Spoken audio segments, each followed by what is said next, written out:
Selamat siang, semoga semua dalam keadaan sehat dan berbahagia.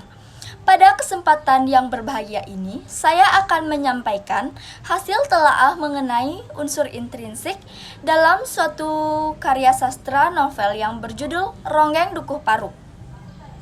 Sebelumnya, perkenalkan nama saya Made Tresya Gayatri Putri, nomor absen 19 dari kelas 12 MIPA 1. Unsur intrinsik merupakan salah satu bagian pembangun daripada suatu karya sastra, khususnya novel, di mana sangat mempengaruhi keindahan di dalamnya. Adapun unsur-unsur intrinsik yang terdapat dalam novel Ronggeng Dukuh Paruk, di antaranya, yang pertama ada tema.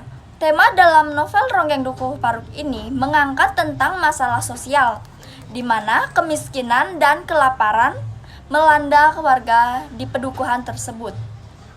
Dan kebodohan atau keterbelakangan dari warga setempat juga menjadi salah satu faktornya.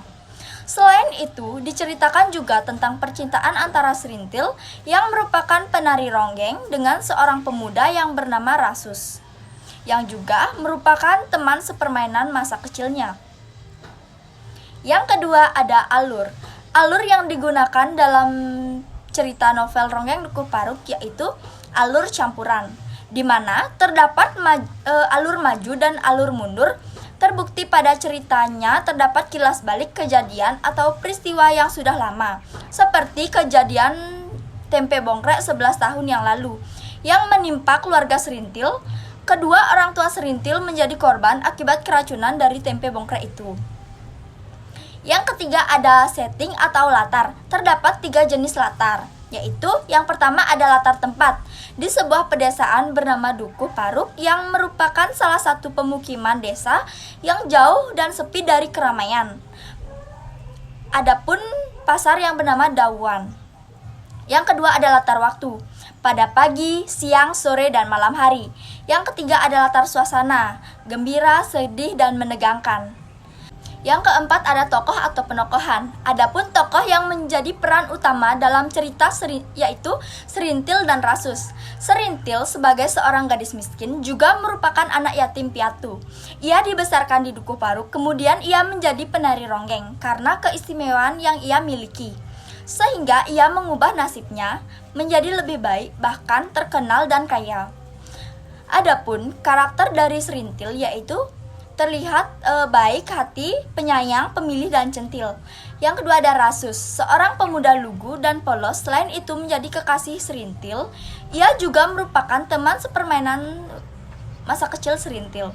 Di sisi wataknya yang lugu, ia memiliki sikap pemberani, pintar, dan pemberontak, karena ia tidak setuju dengan syarat-syarat yang mengharuskan sang penari di desa melakukan ritual, di mana memberikan keperawanannya saat ritual menjadi penari ronggeng yang sesungguhnya, apalagi yang mengalaminya adalah Serintil.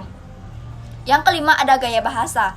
Gaya bahasa yang terdapat dalam novel Ronggeng Dukuh Paruk yaitu majas personifikasi dan hiperbolisme. Majas personifikasi merupakan gaya bahasa perumpamaan benda mati yang seolah-olah bisa hidup seperti manusia. Yang kedua ada majas hiperbolisme, merupakan gaya bahasa yang dimana melebih-lebihkan atau membesar-besarkan sesuatu hal yang sebenarnya tidak terjadi dan tak masuk akal. Yang keenam ada amanat. Amanat dari pengarang cerita novel Ronggeng Dukuh Paruk yang dapat kita ambil yaitu jangan suka membicarakan keburukan orang lain. Jangan pernah menaruh rasa iri atas kesuksesan orang lain. Janganlah mau menyerahkan keperawanan hanya untuk mendapatkan sesuatu yang kita inginkan, seperti tokoh Serintil. Baik, demikian presentasi dari saya. Atas perhatiannya, saya ucapkan terima kasih.